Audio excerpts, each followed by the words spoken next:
शिंदे दाखल झालेले आहेत, विविध शाखांना ते भेट देत आहेत सध्या। आणि एकंदरीत पाहायला गेलं तर वरळीतल्या विविध भागामध्ये त्यांनी आपली सभा घेतलेली आहे, जाहीर प्रचार केलेला आहे।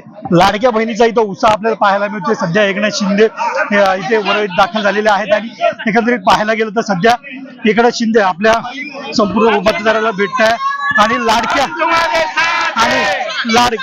बहिणी एकनाथ शिंदे। तर लाडक्या बहिणीचा रिस्पॉन्स कसा आहे? लाडक्या बहिणींचा रिस्पॉन्स जोरदार आहे। लाडक्या बहिणी चमत्कार करणार, मुंबईवर महायुतीचा भगवा।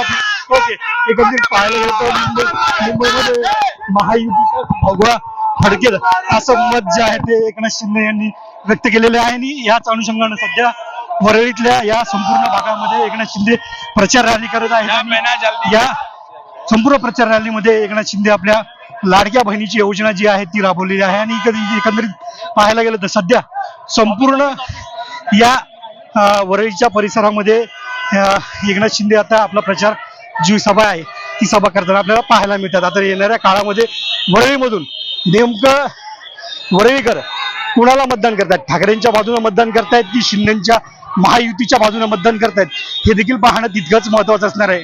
कॅमेरामॅन कल्पेश मोरेसह सुमित साळवे, LS मराठी, मुंबई।